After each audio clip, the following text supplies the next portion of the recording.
Okay, so this is the last class that I'll be leading on Shantideva because thankfully Geshe-la comes back and we'll be teaching next Sunday. So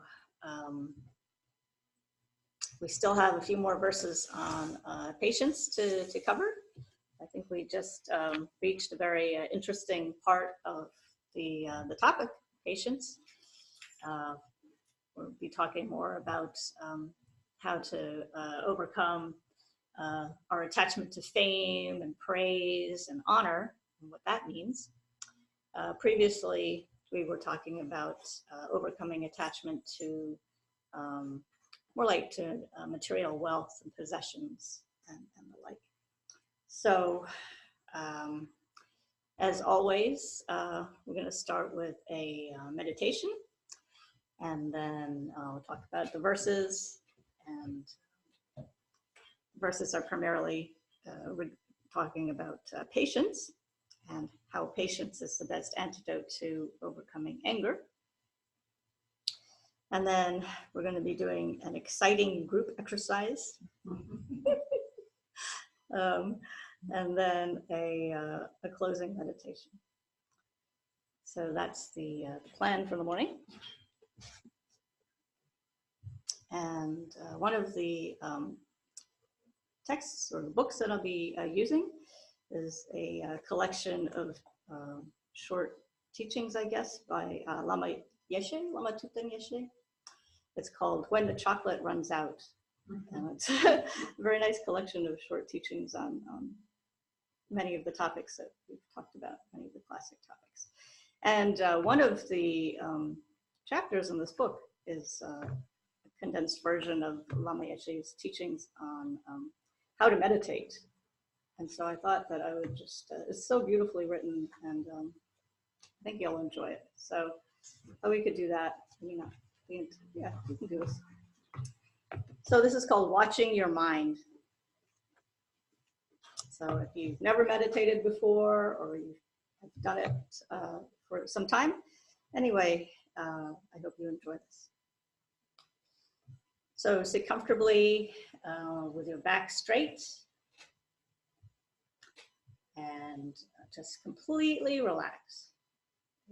Let go of any tension in any area of the body, but more importantly, any tension that may be in your mind, any concerns, anxiety, anything looming on the horizon. Just allow it to disappear like the clouds crossing the sky. So Lama Yeshe's advice starts. You don't have to exert yourself to enjoy good meditation. Simply close your eyes, relax completely, and let your mind just watch.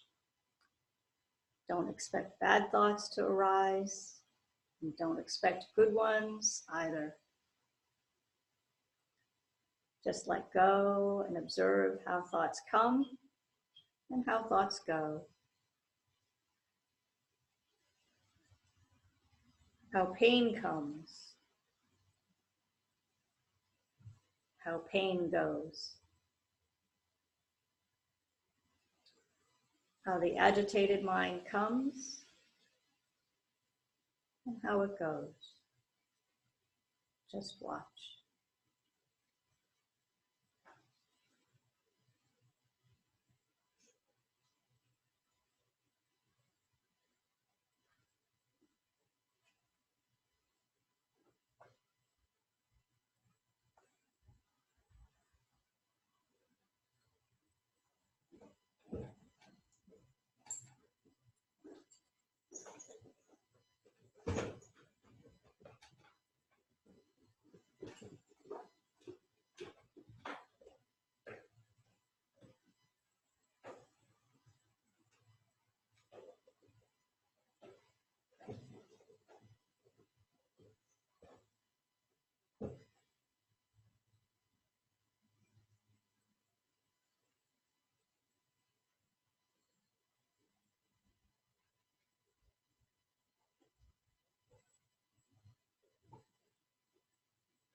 Externally, relax. Internally, be mindful. When a distracting thought arises, watch with penetrating, mindful wisdom how your ego mind identifies this thought and how it reacts. Be fully aware.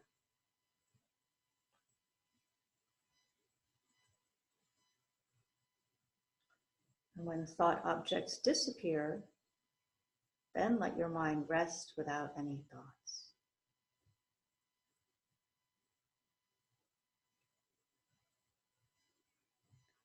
When the memory of a past pleasurable experience arises, observe mindfully how your ego mind identifies this thought and how it grasps at it.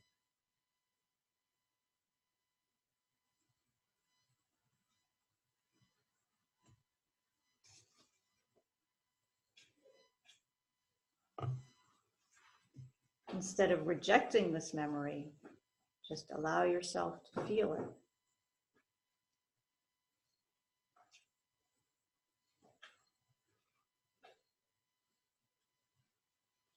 Likewise, when the memory of a past unpleasant experience arises, perhaps bringing guilt or depression, watch that with mindful wisdom. Observe how your mind rejects this experience. Recognize ego as ego, attachment as attachment, and aversion as aversion.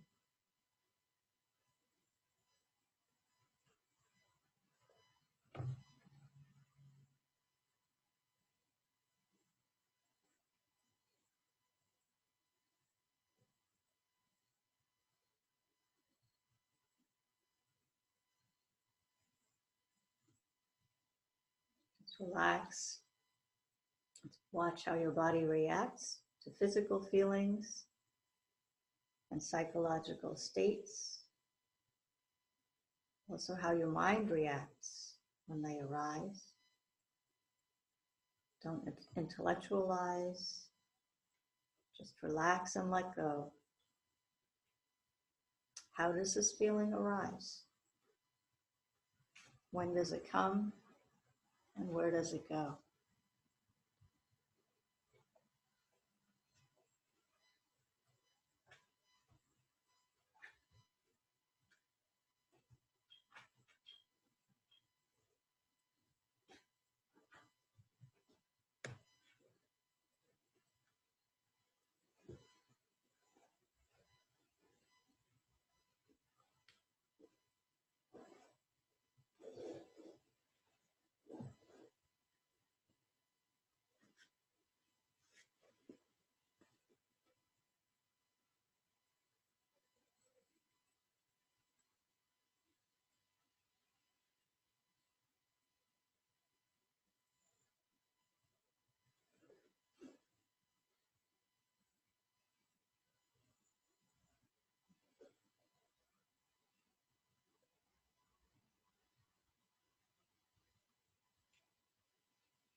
Bring your attention to the breath.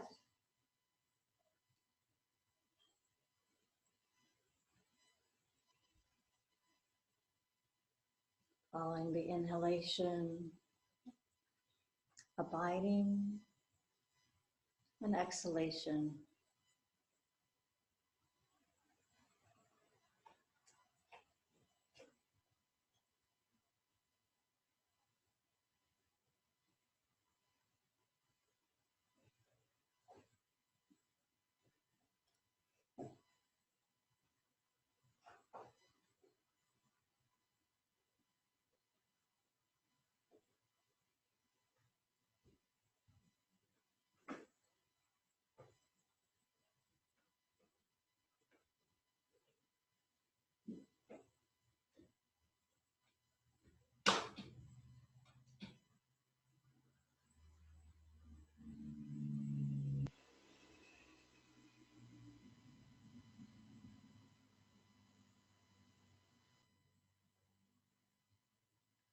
And then when you're ready, please open your eyes.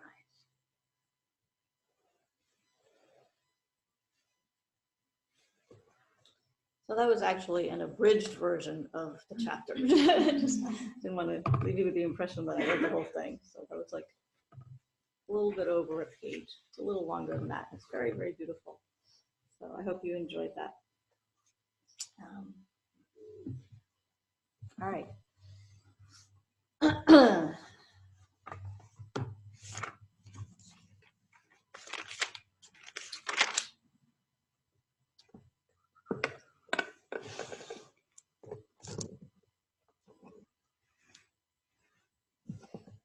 So we're talking about how patience is the antidote to anger. And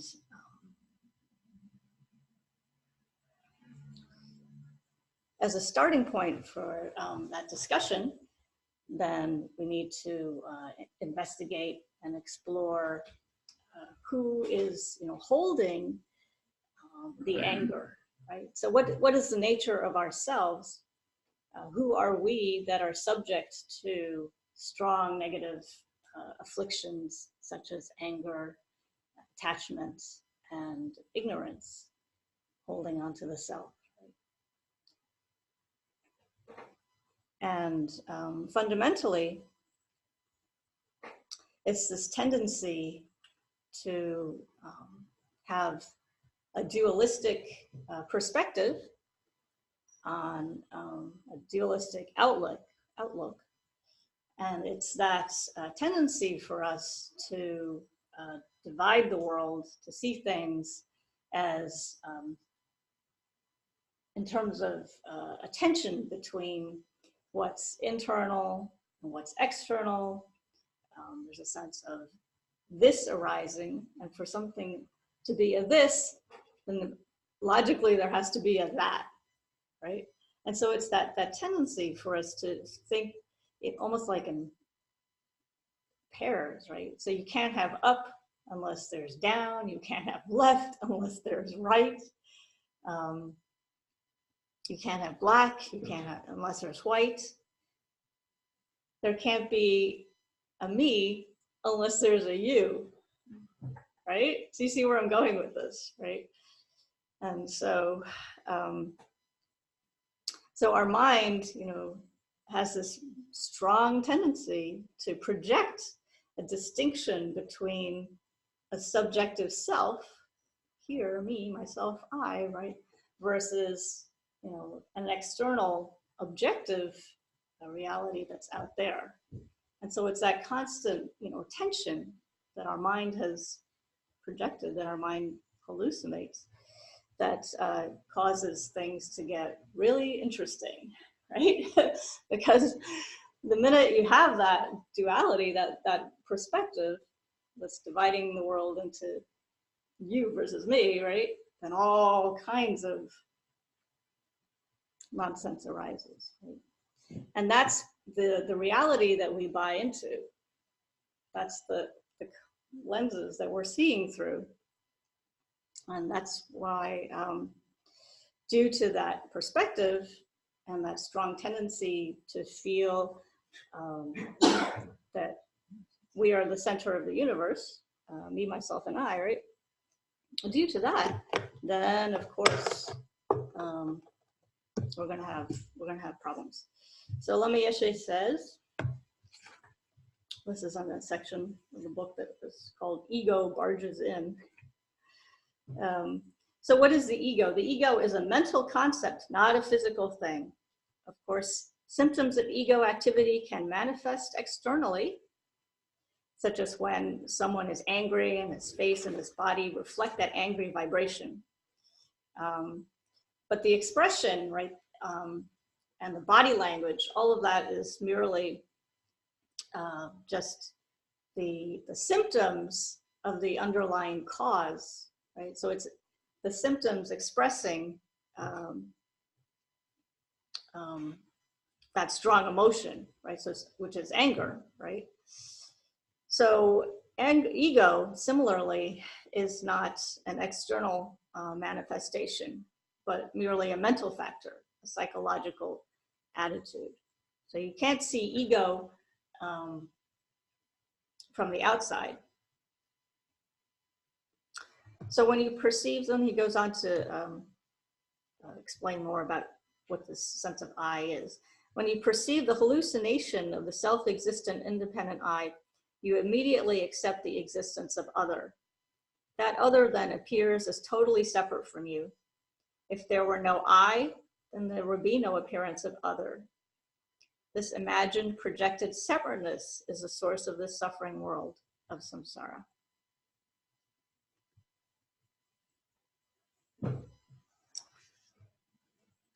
So that's really kind of lies at the core of this discussion about the negative emotions, right? It always comes back down to the sense of self and this false sense of this false dichotomy between what's, here being on the me side of the camp versus what's over there on the you side of the camp. So he writes, our ego mind cheats us by projecting its own hallucinated view of reality, and then we judge good or bad on the basis of this hallucination. Our ego points a wrong projection on an object, like saying something is so delicious or so beautiful, and so then you think, that causes the strong attachment, the strong desire to just propel you like in an uncontrolled way. You just have to go get it, right? Without any hesitation. You're out there, you're grabbing, you're reaching for it, right? Okay. So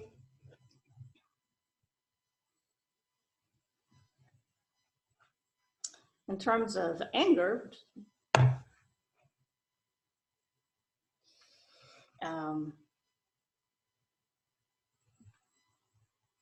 so we need to think about how our minds are more partial to people who we feel some affection for. Right? And so when we talk about developing equanimity, right, and trying to see all beings, in an equal, with equal affection, right? So not distinguishing between people who are kind to you versus people who have harmed you, right? So we need to be aware of how we are naturally more inclined to be tolerant, patient with the people who we are close to, right? So for example, if you have a dog and your dog is out in the backyard barking and barking and barking and barking, right? Because it's your dog, you're like, yeah, so what, the dog's barking, right? But from the neighbor's perspective, they're mad because, somebody else's dog is just yapping away out there, right? Or if you really don't like the sound of somebody using the leaf blower, like, it's kind of an annoying sound, right? Or the lawnmower, it goes on for hours in the fall, right? So if it's you out there mowing your lawn or playing with your leaf blower, you don't hear it, right? But if it's the neighbors, oh, it's just so annoying, right? And so that kind of irritation, that kind of frustration almost, you're like, ah, just turn it off, right? That anger, which is a very minor, in the grand scheme of things, right? Very minor source of irritation,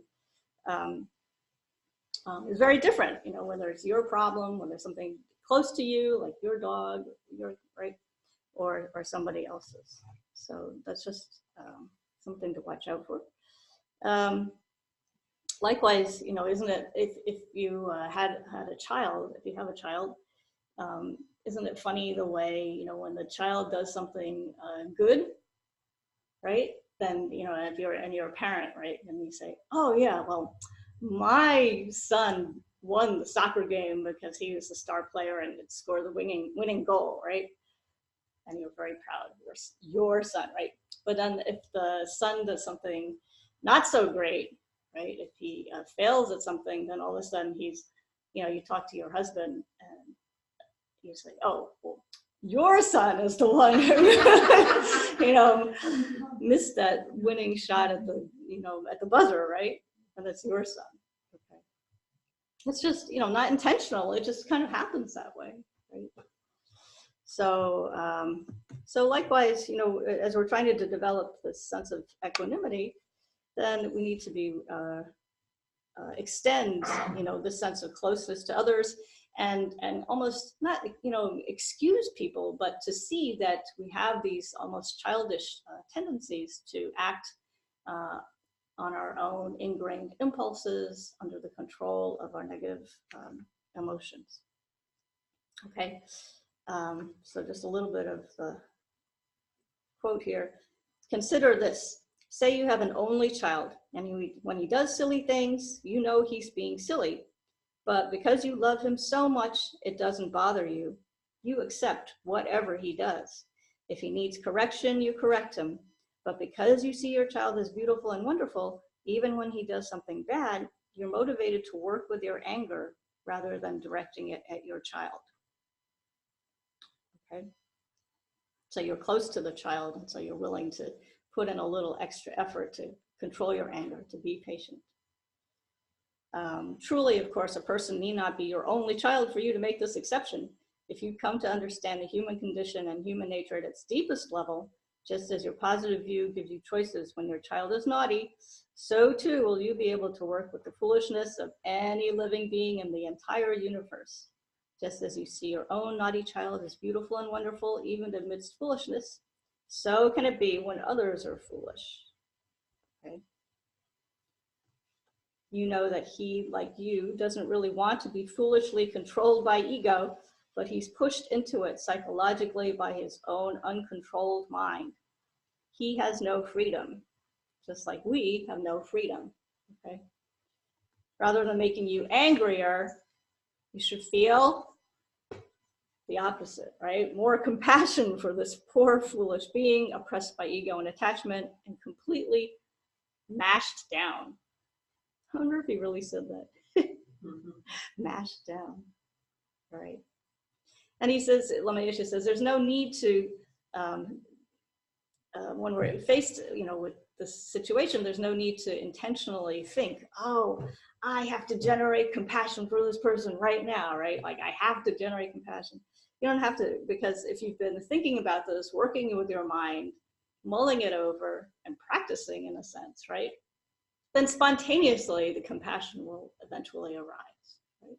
Maybe not now, but eventually, then spontaneously for sure, seeing that, you know, others just like ourselves are being pulled by that strong drive for me, myself, and I, right? Okay. And then the last quote here is really interesting, a really good thing to remember. The deep root of negativity lies within our own minds. But for this to manifest, it usually requires interaction with a cooperative environmental cause, such as other people or the material world. So that strong, the seeds of the, I guess, of the negative karma that we carry within us, the strong tendencies for us to act on negative emotions, to express our anger, lie deep within us. But these tendencies don't come out, or not expressed, unless or until they come into contact with the things that would cause them to just like the we were talking about in the last class. If you have a pile of tinder, right, kindling for your stove, right, it's fine if you don't come into contact with the spark. It'll just be there, right? Nothing's going to happen, no problem. It's just when you find something that ignites the fire, ignites the kindling, that you have to worry. All right. Any comments? Elizabeth? I think that with a child, as with a parent, it's a little different. Uh-huh. Because we have this role of also patience and correcting in whatever format, because I mean that's our role as a parent. To guide. To guide, right? Versus other people who are adults, and if they're in it, and so I have a person in my life that when I have to be very careful when I'm around them, because they are in it, they are the fire, they are the kindle, they're and they want to reach out and have to be part of it, right? And so sometimes I engage, sometimes I don't, and it's not perfect, but I can't correct them or guide them, because they are not open to any of that. Right. So sometimes kids are like that too, right? Right. Even though you have a responsibility to guide them. At a certain age, we're going to keep trying, Yeah. So, yeah. Whereas, No, but you're right. Yeah, the role might be such that it's not appropriate to them. And so I play this game of avoidance, because I don't know what else to do. Yeah, maybe that's the only solution. Keeping silent is sometimes the best. Yeah, I just don't even want to be around, though. I have to make those decisions. Go the other way, right? Yeah, right. That's okay. So it's definitely very difficult when you're really faced with it. Yeah, if it's somebody that you have to be in contact with every day, sure. Yeah. It's not easy. Like tiptoe. Right. I recognize that I can feel angry even with someone I care about if they're pro-anger. If I know what I mean, I was talking to a friend last night and opening up about working with anger and wanting to build more compassion. And she's saying, "Oh, well, there's things to be angry about. You should be angry in this world." And I found myself pulled into it as if like this world would be, if everyone could have more compassion, it probably would be eliminate all wars. Right. And then I brought up there's so many wars fought over religion. And she said, well, I wish there was no religion and no God, because then no one would fight. And I felt I wasn't feeling compassion. I recognized I was feeling angry. Angry. And I'd like to know how I want not to feel this. Yeah. I know that it's a good test. Up these kind of things with her. Right. She denied, and yet I went in there. Well, you tried. Sometimes people are. Should I not try? That's what I'm thinking. Let it go. If she wants to think that it's strength, anger is strength, well, I just have to. Compassion is to see it. Be quiet. Well, I mean, I think you tried to explain the advantages of being patient, and the disadvantages of anger. I mean, you can try to talk a little bit about what we've been discussing, and just see. But like you said, sometimes people are not open to. Some people like this one, I think I need not to even try. So I end up keeping most of myself inside. And she's getting angry. It's pushing my buttons too. Mm-hmm. Yeah, good test. Good test, right? Yeah. All right. Oh, is the ego, you mentioned the ego word is that a book or is that a chapter in the book? It's a chapter in the book, When the Chocolate Runs Out by Lama Yeshe. Okay. So bringing this back to the verses, and we're talking about fame, praise, and honor. We're in Shantideva. If you've got the old version that I have. We are on verse. The verses on praise start with verse 76. Hang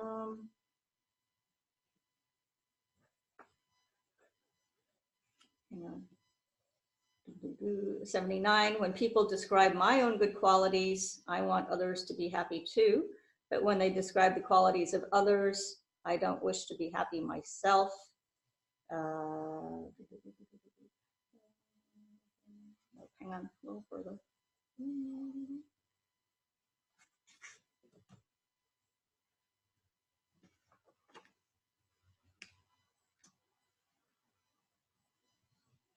Okay, let's skip down to verse 90. The honor of praise and fame will not turn into merit nor life. It will give me neither strength nor freedom from sickness and will not provide any physical happiness. So it's pretty useless, all in all. That's what he's saying.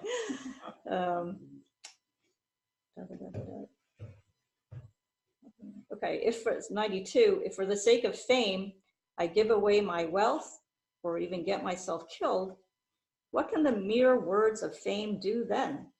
Once I have died, to whom will they give pleasure? Right, so you can think of Evel Knievel and all those daredevils, like, putting their lives on the line, trying to become more and more famous, right? So they die, they die, and they become famous for being foolish. When their sandcastles collapse, children howl in despair. Likewise, when my praise and reputation decline, my mind becomes like a little child. Verse 94, since short-lived sounds are inanimate, they cannot possibly think of praising me. But as it makes this bestower of praise happy, the person who praised you, my reputation is a source of pleasure for me. What? Sorry.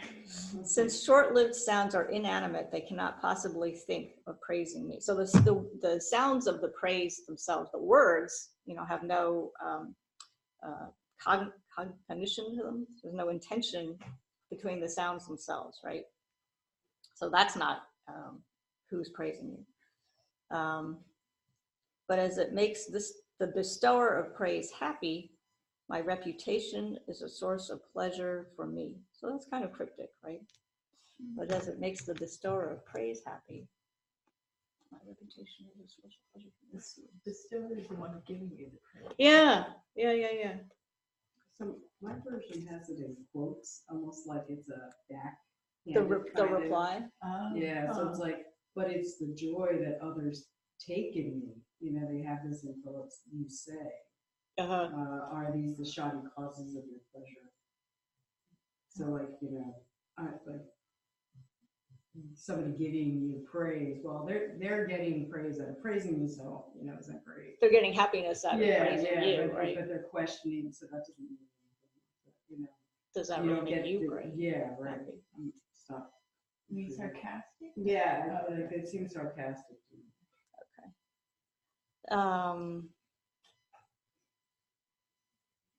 So Geshe Yeshe Tupten says in his commentary on that verse, similar to the previous ones, words of praise produce nothing at all. They're only sounds and have no intention in themselves of praising us. In praising us, someone perhaps shows us in a better light and is happy about it. So somebody else could be happy and praising you. But what do we gain from that person's joy, right? Because that person's like over there. A person says something good about you, you know, we do feel good when we praise other people, right? If it's a pure, like 9% subtle other reason, right? You purely praise somebody, you feel happy. So but that joy is locked within the person who's giving the joy. But we don't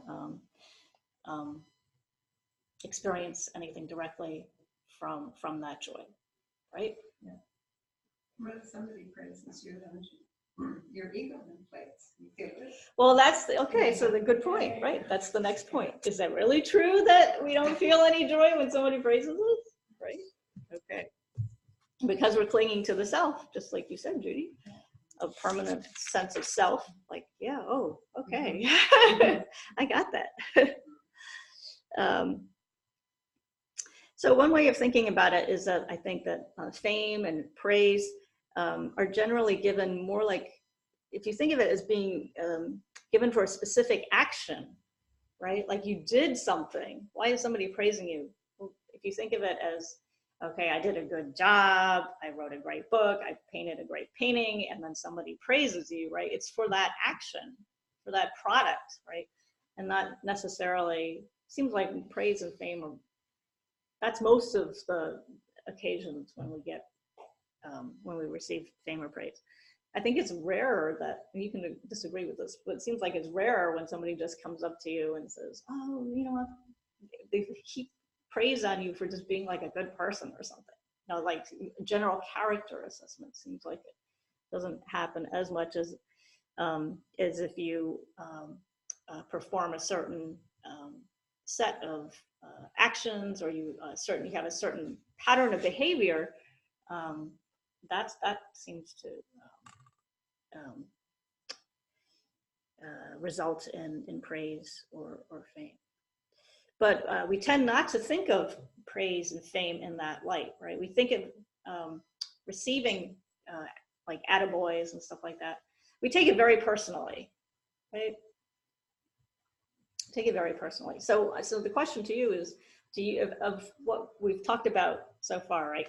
So we're talking about renunciation, renouncing attachment to the 8 worldly dharmas, right? So happiness and wealth, the big car, you know, whatever it is, right?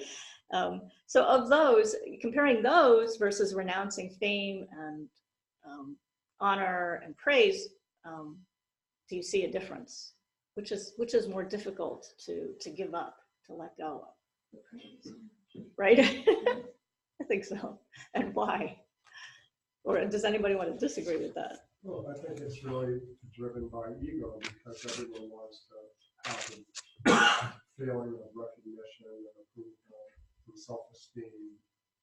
And that's intimate and is carried throughout every waking moment, where when I see someone maybe that I feel is on equal with myself up here or something with a nicer car than me, it's that stimulus that makes me think about it.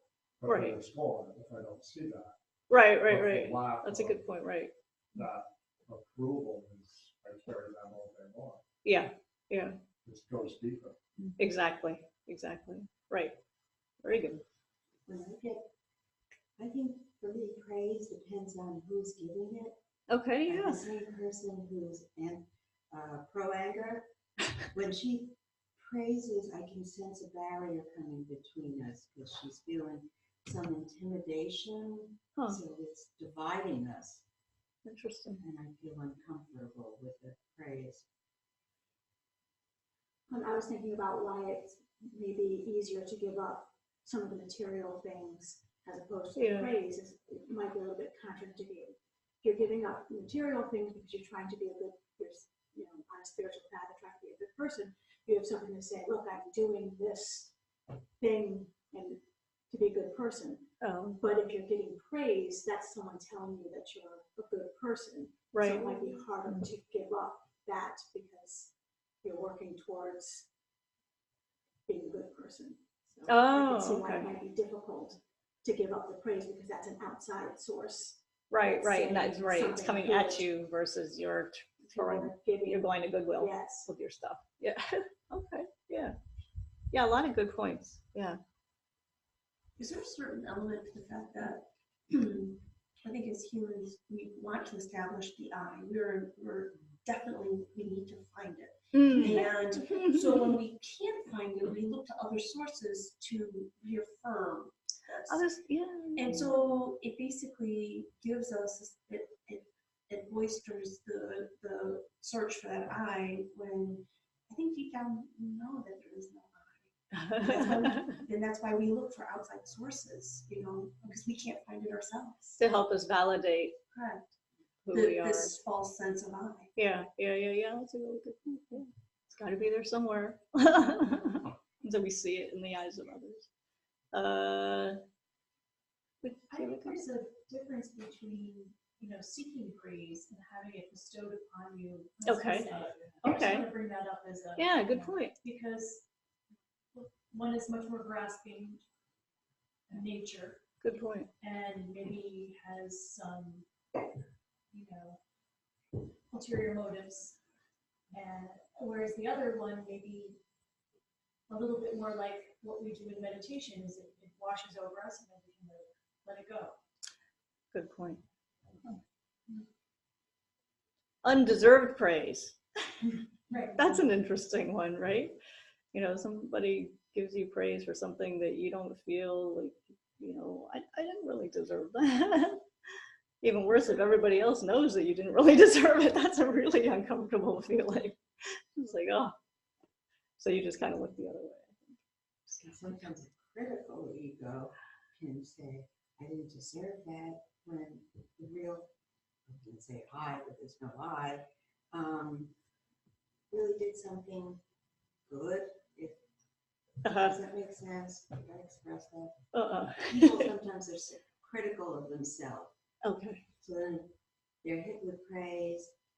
That's well deserved, but it's inside. So you have that tendency to maybe not feel that you feel worthy of the praise, and so you dismiss it, even though you really did. Okay. Yeah. Yeah, and I think, going back to that idea of, trying to pinpoint, the praise wasn't, like you get an Oscar award for a fantastic performance, right? You got the award for that one performance, right? That doesn't necessarily mean that you can never do it again, or that it's a reflection on you as a person, right? It was one performance.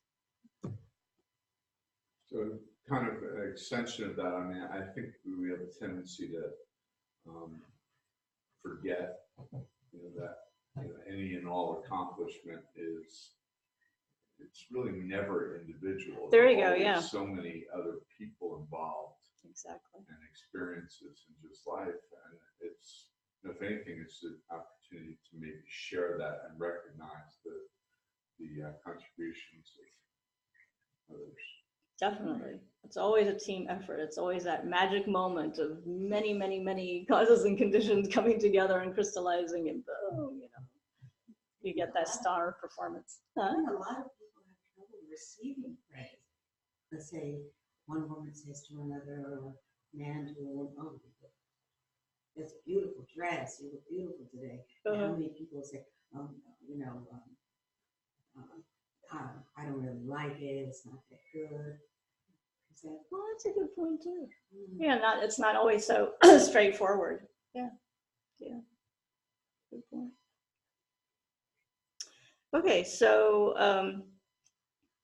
as Judy pointed out, right? So one of the downsides, disadvantages of praise, not only can it cause all these uncomfortable feelings of unworthiness, or maybe I didn't deserve it, but it can cause, pride and arrogance and feeling better than other people. Also, I think it can be addictive, right? So once you get a little bit of praise, you get one Facebook like, then you want more, right?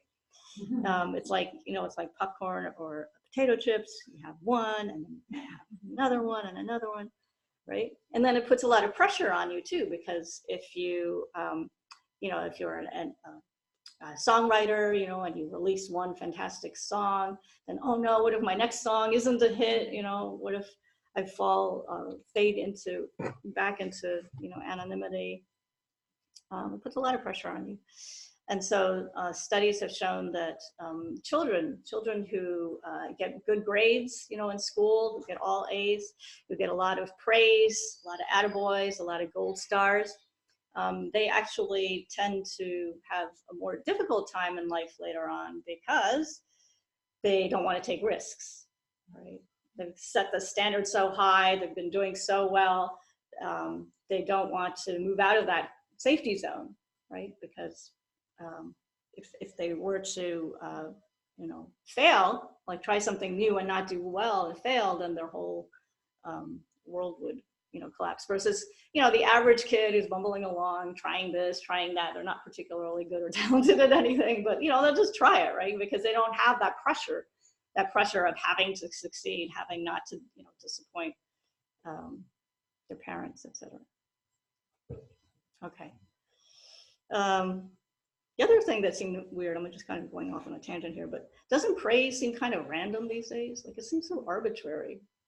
When you think of like viral videos and stuff, it's weird, right? You can post something and then all of a sudden, you know, you're famous. Or it's not even you, it's just the video, right? Nobody even knows who created that meme that went all over the place. Nobody really cares.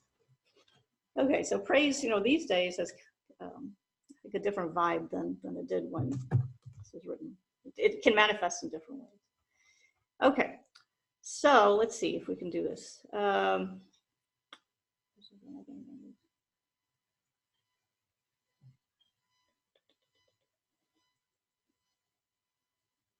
So I had this crazy idea for an exercise. I'm not sure this is going to work, but we would just try it, just for fun, since it's the last class here with me. So if you all hate it, you can just go home and mutter. You say, wow, what the hell is she trying to do? What we're trying to do, the purpose of this little exercise is just to, we've talked for the last umpteen classes about patience and working with the mind and overcoming anger and disregarding harm done to you, and all of these techniques, right, for working with the mind. And I want to see if we can create just a little bit of a fake situation to just practice, right? So we do our little practice here, and then when you go out and you enjoy this beautiful day, you're going to say, hey, I practiced for 10 minutes this morning. I practiced what we've been talking about, reducing the ego clinging, right? Being able to watch the mind carefully, counting to 10 before you react, right? So this is your chance to like practice and to push each other. You be the coach. You get to test each other, right? So the way we're gonna do this, okay? You can all hate me, it's fine. Role playing. Some people like role playing, some people don't. So the thing to do is we're gonna do pairs. Like, how many people are in the room? I gotta count. This is hard for me. Elizabeth, bear with me. I can't count. 1, 2, 3, 4, 5, 6, 7, 8, 9, 10, 11, 12, 13, 14, 15, 16. Okay, we got 16 people, right? 16 people. And so 16 divided by 2 is 8. So we've got eight groups. And then I need to have 8 groups. So if we make it 6 groups, 4, I got it. 4 groups of 2. 4 times 2 is 8. And then I need 1 person. What did I say? 16 people. Yeah. 16 people. 4 groups of 2 is 8 people. And then I need 1 other person per group. So I think that'll work. 4 groups of 2 is 8. Give me 8 groups and 8 people left. No, I didn't do that right. 4 groups of 2. This is hard. 4 groups of 2, 8 groups. All right, let's just do it. All right, 8 groups. 8 groups of 2. So everybody pair up, and then I might have to mess up this. Okay, so sit next to somebody that you don't know. Like, you guys know each other, right? So I don't want like best friends sitting next to each other. Sorry, it's the only pairing that I see in the room. So just sit with somebody. So we should end up with 4 groups of 2. 8 groups of 2, right? I did it backwards. So hard. I'm so bad at math.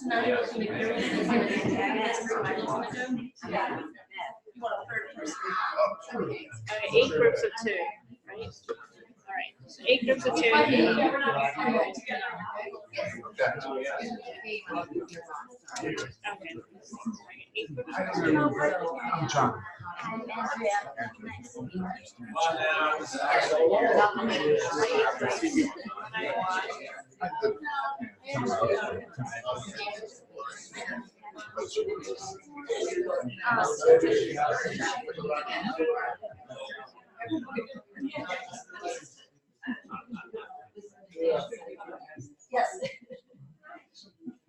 All right, so we'll keep it simple. We got 8 groups of 2. So here's the deal, okay? We're going to role play saying that yeah, you guys in your pairs, right? You were in a car accident, right? And so you're driving down the road. This happened to a friend of mine. She's in New York City. She's going down Lexington Avenue. She's driving in her car. She gets to 42nd Street, and a taxi comes down 42nd Street and T-bones her, like hits her on the side. Okay, so nobody's killed, no serious injuries, but just decide in your pair, somebody's going to be the person who is driving down Lexington Avenue, and somebody's going to be the taxi driver. And just think again, what is that conversation going to look like? Right? Just role play for a few minutes. How does that feel? Trying to practice patience and anger, right? Have that conversation.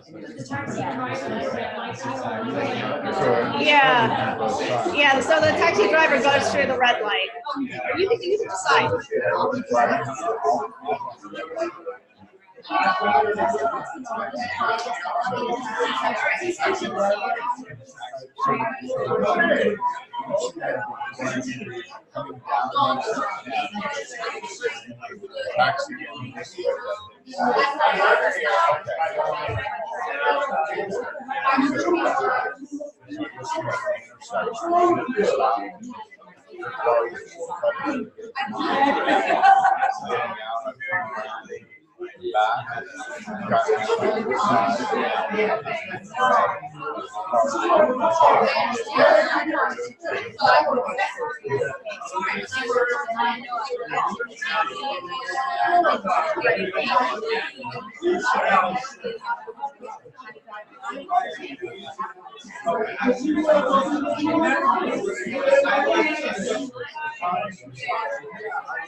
There's lots of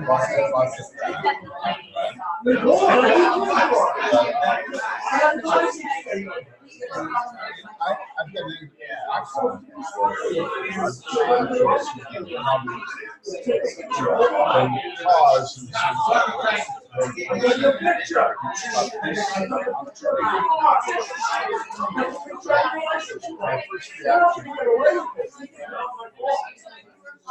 and is everybody okay? Right, my first reaction was, but okay. So, how's that you? You're driving. What happened?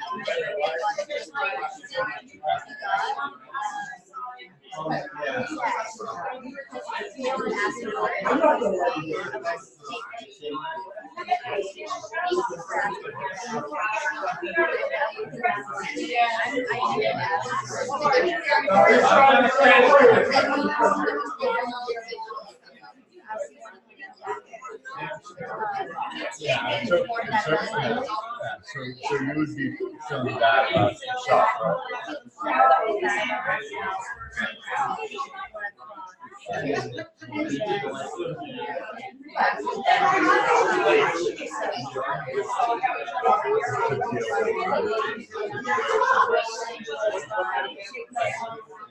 supposed to get all the insurance and all that kind of stuff.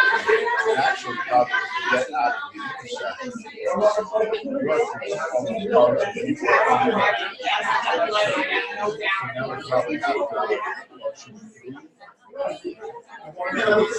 to stand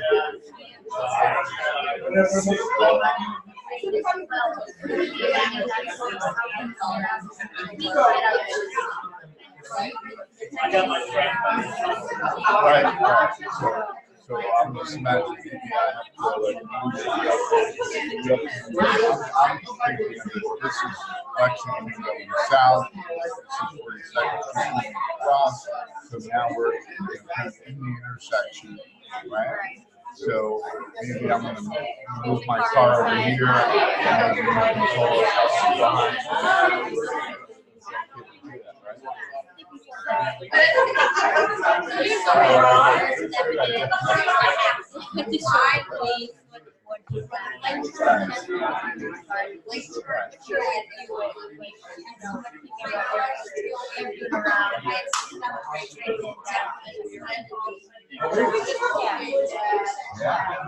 Yeah. So yeah, the future is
So we're in the middle of the intersection, you work through so many other cars, let's at least people watch traffic, so let's at least pull over, right? And at least get out of the intersection. We determined we're okay. And I've been in enough accidents that, right, wrong, it's like, okay, we're out.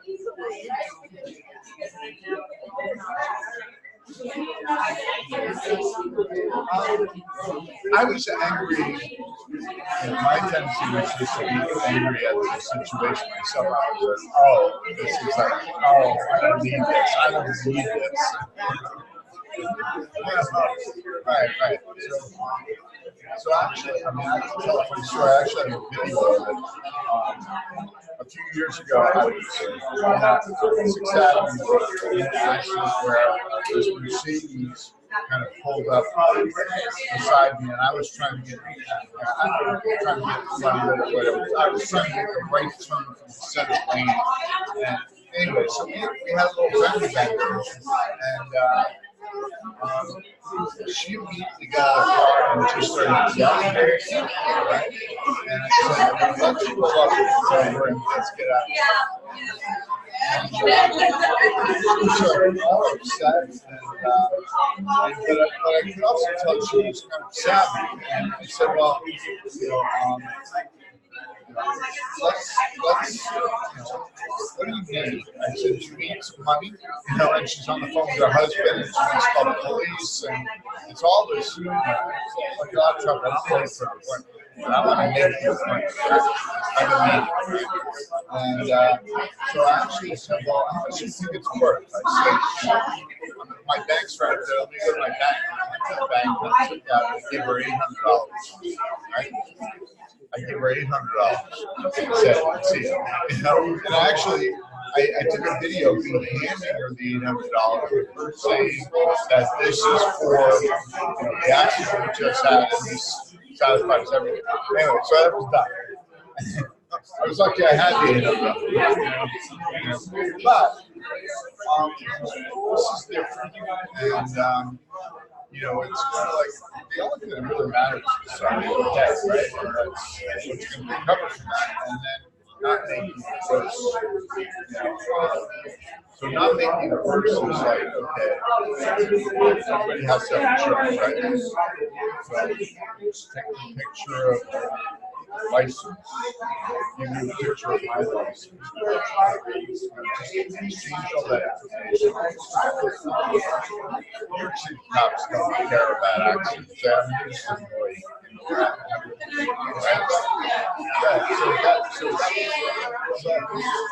I'm not everybody's going to be as reasonable as you are. Reasonable as me. The truth of the matter is that people will, and actually I was in an accident a month ago, right? And there were two other cars involved, and everybody was calm. It was on a highway, and there's cars whizzing by, and all that stuff. It was horrible. But it was okay, because nothing was really hurt. And I just gave it up, you know, after a certain point. And I got the police report because I was the third car in. This is where two cars stopped. And, you know, and I couldn't brake in time. My car was damaged heavily. I'll show you pictures. My airbag deployed. If you looked at the other two cars, the dents were so slight. And so something about the physics just, I took it all, right? It's okay. I'm here.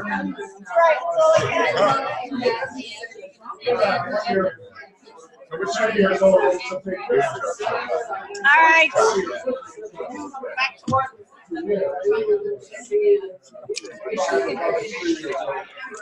didn't know we can't talk.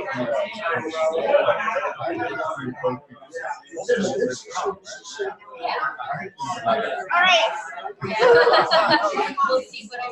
Any lessons learned? Okay. Hey, you don't want me to do the dog whistle, right? That's a good easy. Okay. You can stop hating each other. You don't have to sit next to each other. You can get up.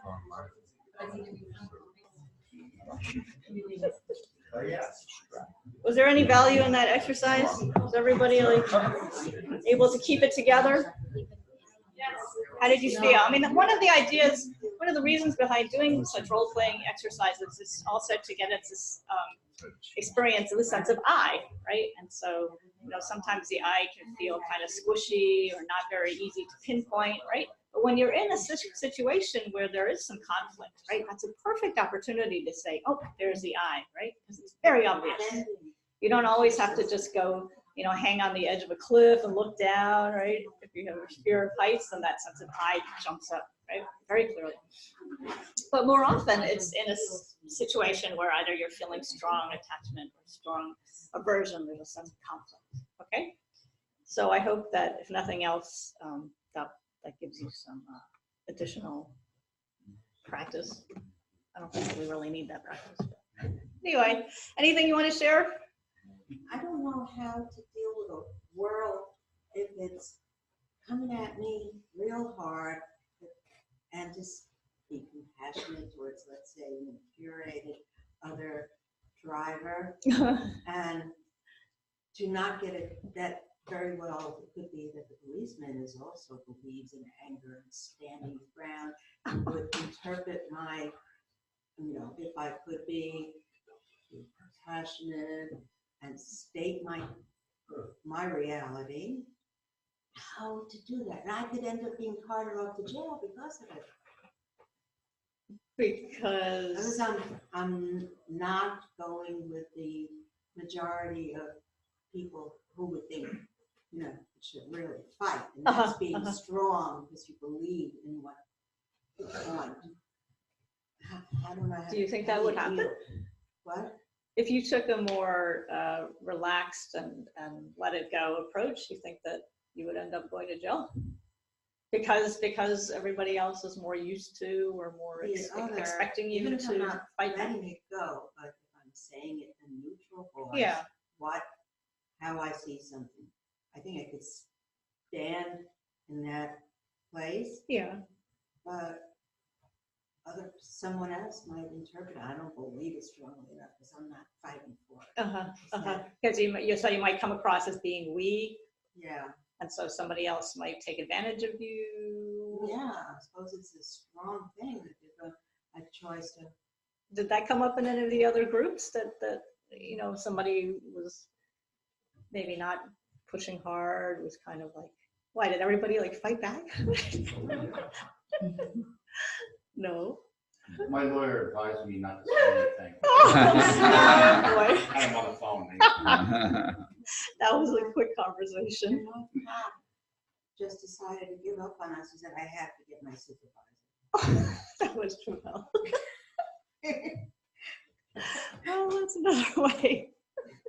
And I said, first, I think then we both go home, you'll take her license plate. And then I felt I didn't have to deal with her. You better go sit over there. No, it's a really good point. How do we deal with this difficult situation? How do we practice patience and not look like weaklings, right? And not let people take advantage of this. Right? I mean, that's what His Holiness the Dalai Lama says all the time, right? In respect to the situation in Tibet, where the Chinese government is putting up security cameras in every corner, just as they have in other parts of China and Hong Kong, right, where they're carting many, many, many innocent people to prison camps, making them disappear. And yet, the Dalai Lama keeps saying, as he said for 60 years or so, the best policy is patience. Very, very hard to sit with. The Dalai Lama would hope this will probably never happen. He was somehow the Chinese government surrounded him and wanted to take him to jail. And yeah, like many of put him in prison for the rest of his life. They'd love to. And what would he say or do? He's not going to be one to, fight back. And he would go. Yeah. Rather than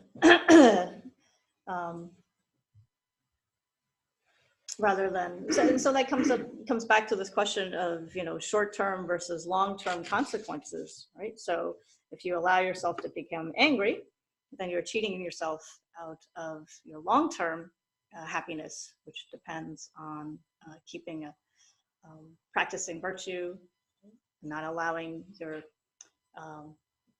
anger to burn up all of the merit that you created, right?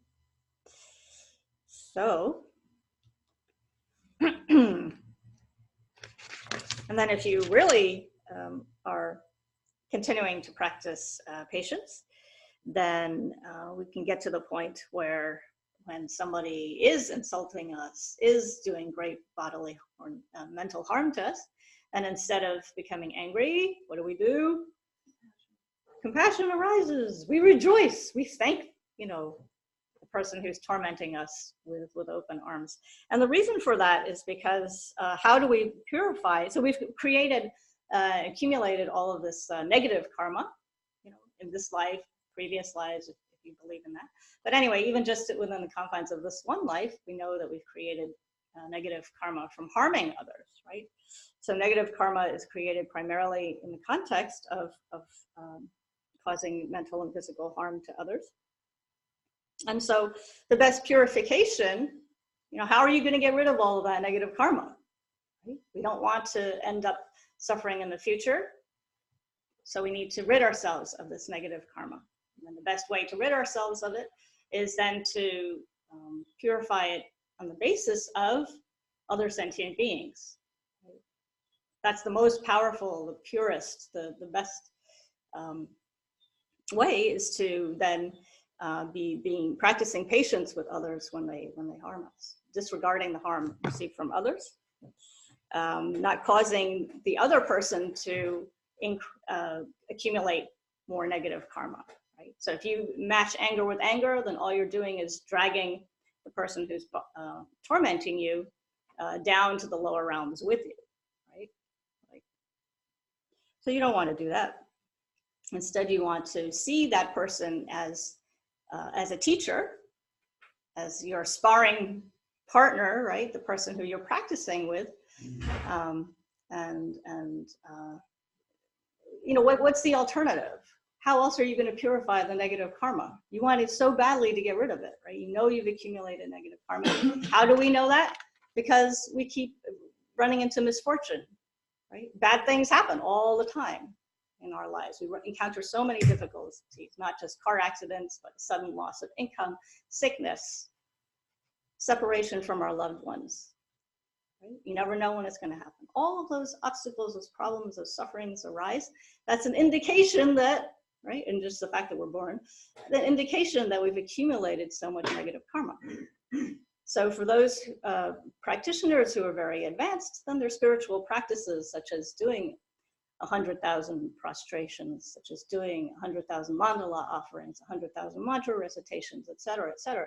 But those are for high practitioners who have already, generated a very high level of renunciation, who have completely given up, attachment to these 8 worldly dharmas that we've been talking about: fame, praise, honor, happiness, and material goods, etc. Right? So for them, fine, you can say, okay, I'm going to purify negative karma. I'm going to sit there and do 100,000, Bodhisattva mantras. Right? That's going to work for me, right? And I would argue that, unless you have, as a basis, as a foundation, you have developed a sense of great patience with others. You've got these negative tendencies, strong anger, strong attachment, ignorance, until you can have a stable foundation to practice from. Then maybe your best bet is to continue focusing on the more everyday practices. So generating compassion for sentient beings. And that's what informs, what inspires, what gives you the energy to then engage in these more, these preliminary practices with greater enthusiasm and with greater meaning,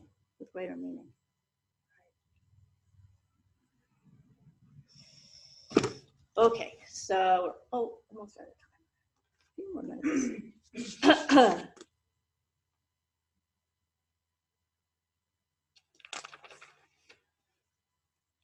Do you think that there's also a role on our way to compassion, that because sometimes it's hard to go right from being angry, having a situation that could make us angry, to compassion? Don't you think that the intermediary step would be when something happens to you negative, or somebody does something to cause harm, why? Of curiosity. I mean, because once we have an understanding, we may still think that they did wrong to us, but still understanding where they are can help lead us to compassion. Absolutely. So that you can at some point make that leap. Absolutely. Right. So very much so. That's the process of being able to connect with others, right? To being able to see the situation from their perspective. And some of the reasonings, we talked about is seeing how our minds are so childish, how we are clouded by, ignorance and helplessly controlled by the emotions, right? So we can see that in ourselves, and we can see it and other people. Empathetic listening, which we all got to practice, right? A little bit in that little exercise. Listening, let me see what your perspective is, right? How did you see the accident from your perspective, right? Hopefully there was some empathetic listening. Putting aside your own agenda, your own perspective. Let's see it from the other guy's perspective. Couldn't care less than perspective. And just like what was said to me, don't play mind games with me. Well, not everybody's there, but for us as aspiring bodhisattvas, then we're going to try, and even if we're not, right, we're just trying to make it to the end of the day, right? That's all I'm trying to do. Stuck in some sorrow without a map. Trying to make it to the end of the day. Then empathetic listening is a very important skill, right? Being able to just stop and listen to really hear what the other person is saying, and not try and to turn off your own, filters and etc. And so empathetic listening means that, you're really hearing what the other person is saying to you, really developing that sense of commonality, common experience, shared experience. And when you have that, then the compassion can arise, right? If you're just talking to a rock, remember pet rocks? I'm so old, I remember pet rocks. I bet everybody remembers pet rocks. There was like a little, gimmick for all of the people who had nobody to talk to. They sold these little rocks, and you could get rocks like in different sizes and shapes and colors, right? And it was your pet rock. So anyway, see if you can even develop compassion for a pet rock, then let alone human beings, sentient beings, right? Amazing. The human mind is amazing. Final meditation then. I think we've talked about this quite a bit. We have a few minutes left. So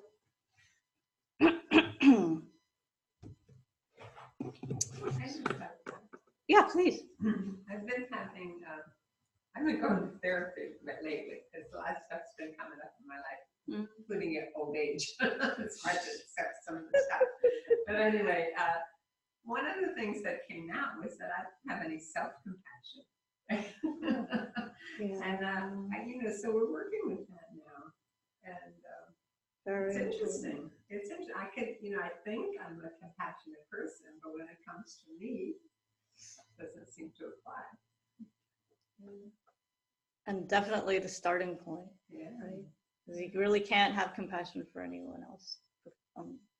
I think I do. and you do. I'm not saying that you don't at all, but it would be, even stronger and more stable if we can generate that for ourselves, and we're not, second guessing ourselves. And I do acknowledge that I still have judgments, and that's like not compassion if you're having judgments, right? Judgments about yourself, about your own. Well, about others too. So that's definitely not compassion. It's judging going on. Yeah. Well, yeah. But I think taking the time to, to rejoice in all of the, maybe we'll just do that as a closing meditation then. We did this, when did we do this? We did this a little bit yesterday. In fact, we did this yesterday at the end of our Medicine Buddha Puja. So if you're wondering why the altar is there, then we did the Medicine Buddha Puja. So Jackie, where's Jackie? Oh, she's here. She already heard this. Sorry. And John heard it too. Okay, so just sit comfortably. And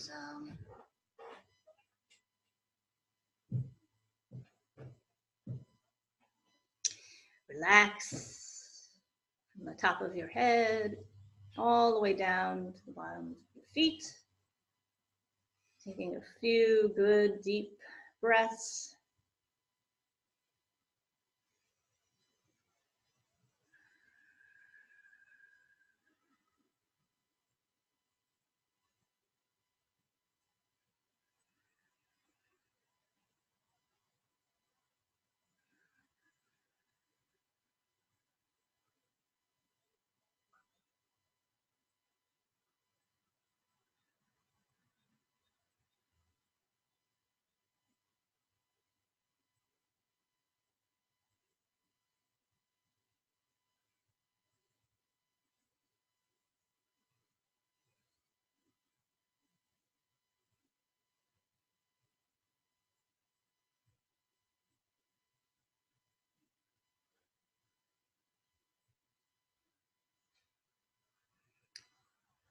And we can start by thinking of some of the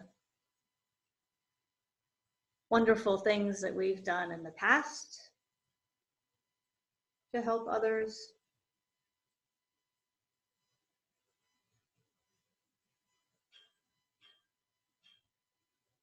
And rejoice in the effort and the consideration that you put into helping others.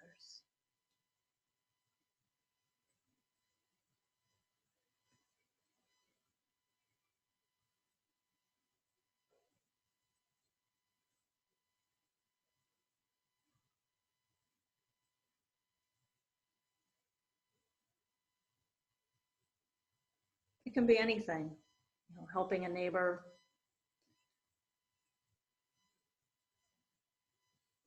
watching somebody's house, listening to a friend.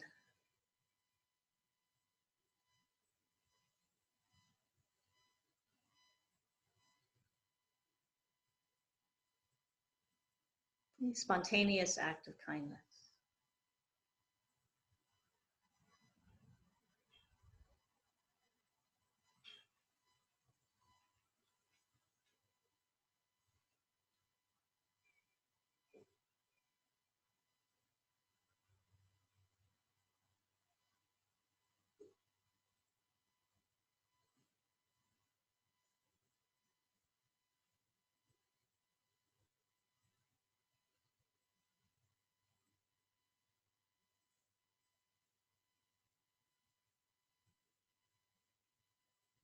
And likewise, think of things that you did in the past when you nurtured yourself, when you gave yourself a good hug.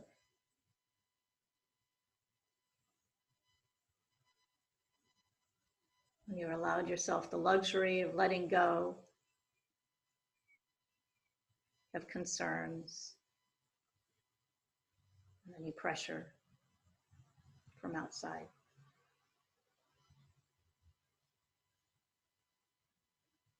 And rejoice in those efforts.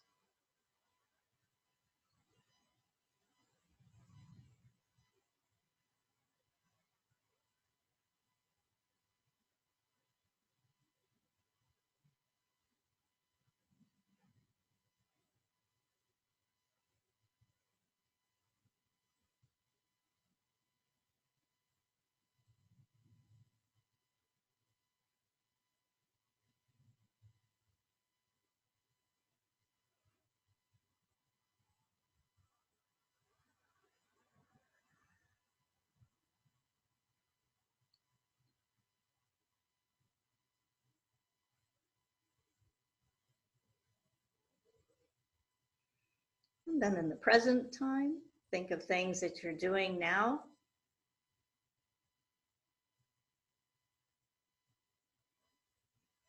to express your love, your affection, your true sense of caring for others in your life, whether they're near or far.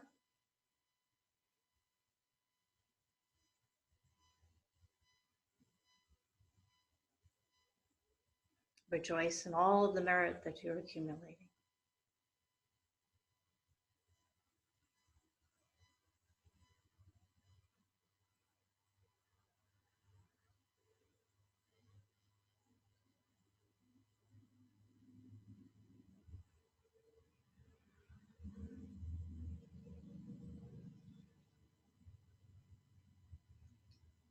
Rejoice in the care that you're taking of yourself,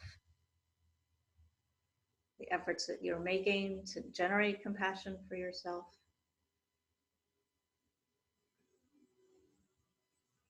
Because by being strong,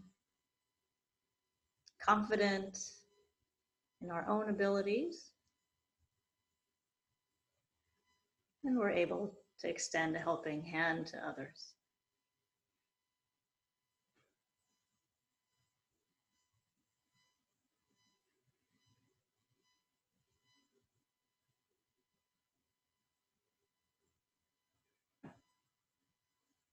to generate a sense of happiness and pleasure in all that you're doing.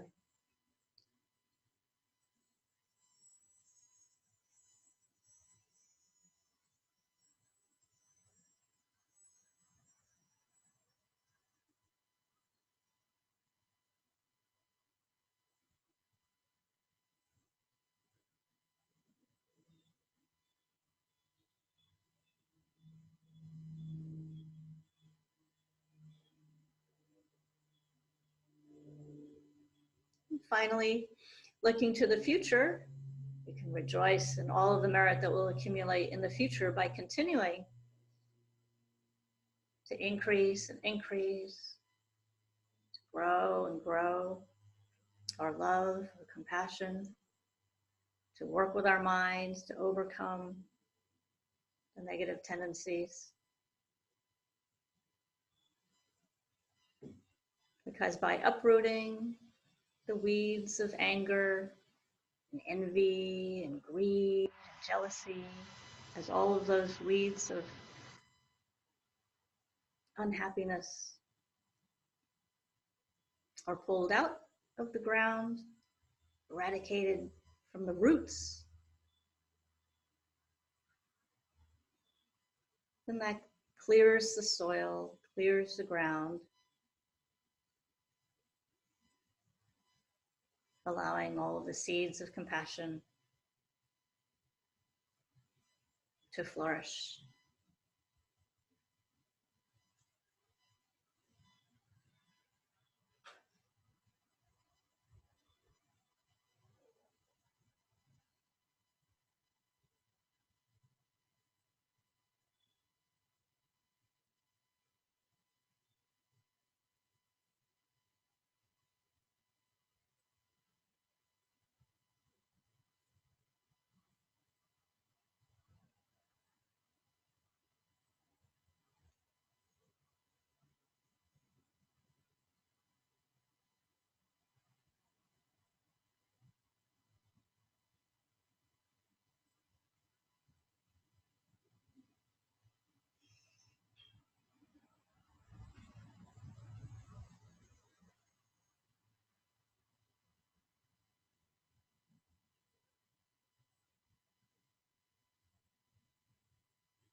And we can think that we're breathing in any of our own unhappiness, self-doubt, any chronic pain that we may be experiencing, breathing it in the form of dark light, exhaling it, completely purifying ourselves of that negative energy.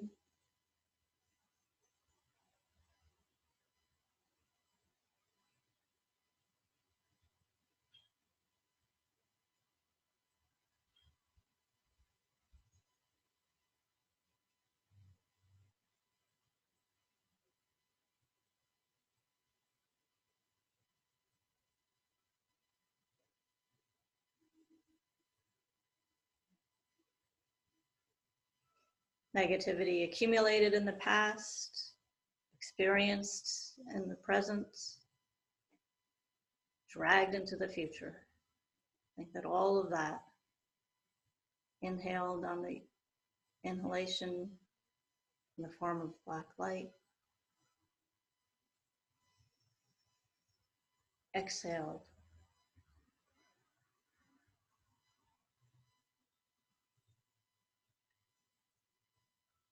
leaving you clean, clear, pure as crystal.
And when you're ready, please open your eyes.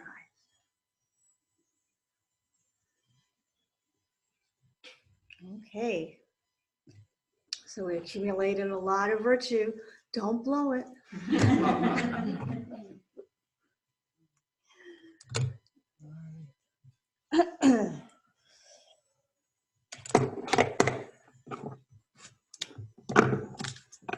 Thank you very much. That did a good thing. Hey, bring it on. Yeah, thank you so Good. much.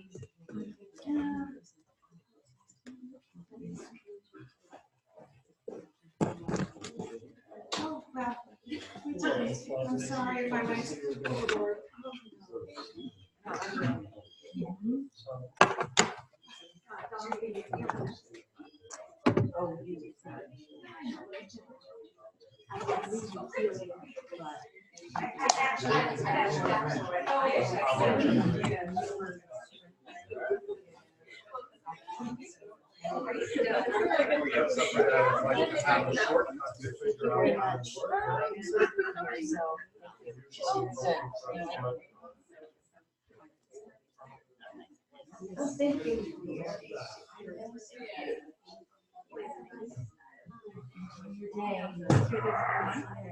We all have our things.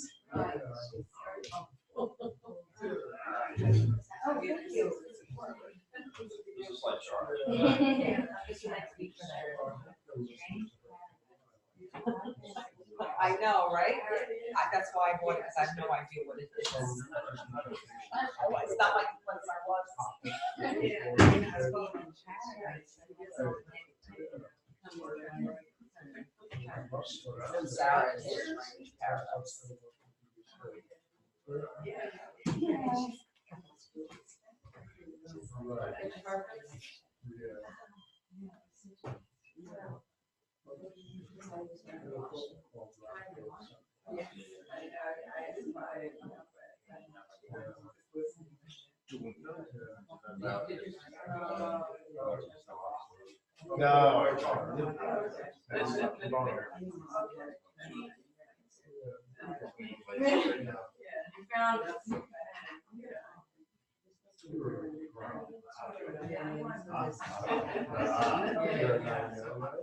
I started to, yeah, mostly I always do Tuesday night.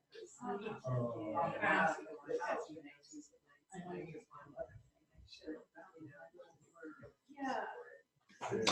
Tuesday's a little more. What time's morning come? Oh, it's gonna be in the morning.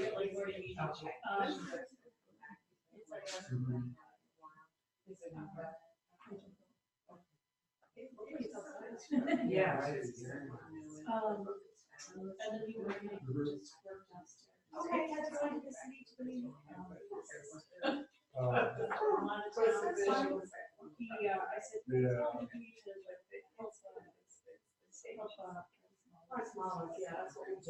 But I talked to my colleague at work who is in retail, and I was telling her about all of our items, and she said, she had some suggestions about upping prices. And then I wanted to show you the tote bags. Oh, yes, you were saying about the tote bags. Oh, so it's awfully strange. We actually got that.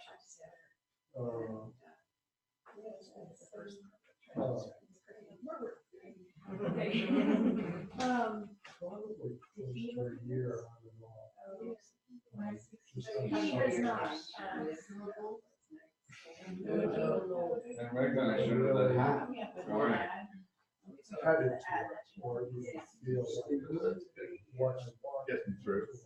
honestly. But these are good. Oh,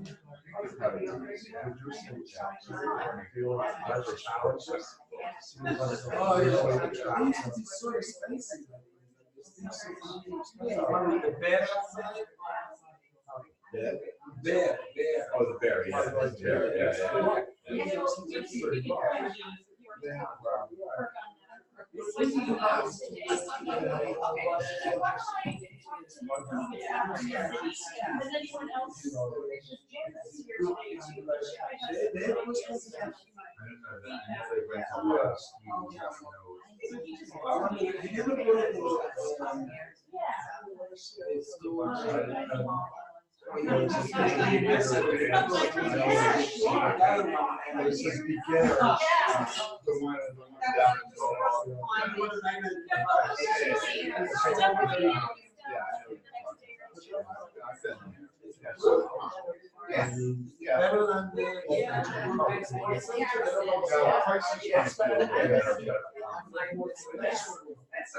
Really, I mean, they have Beyond. their online presence.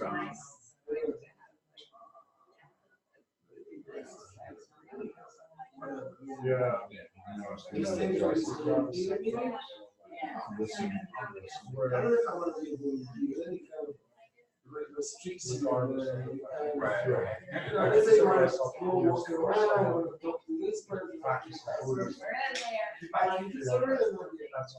No, I went 2 years ago.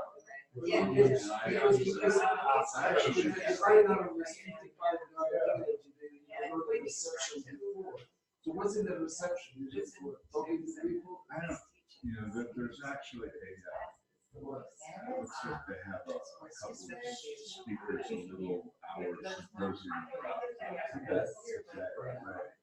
So that's a separate group. I was there from 5:30 to 7. Right. Is a reception. VIP. Yeah. So otherwise, it was good. The music, the is nice. Jazz music is beautiful. You can actually find her Mandela song.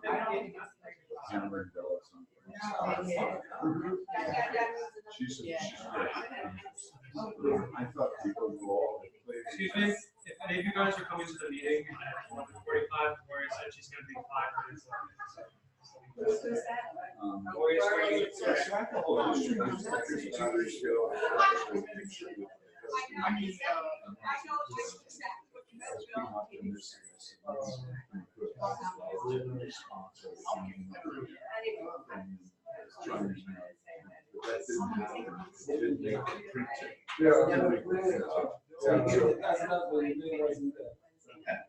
Excuse me, John. How are you? You got the virtual. Oh, I did.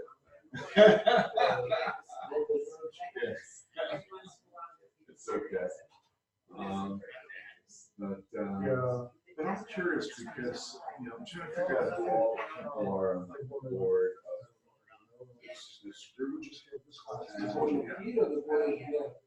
like the Beth.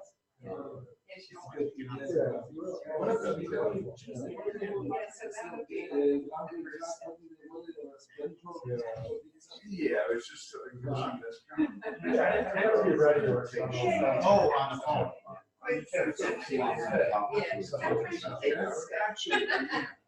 Actually, she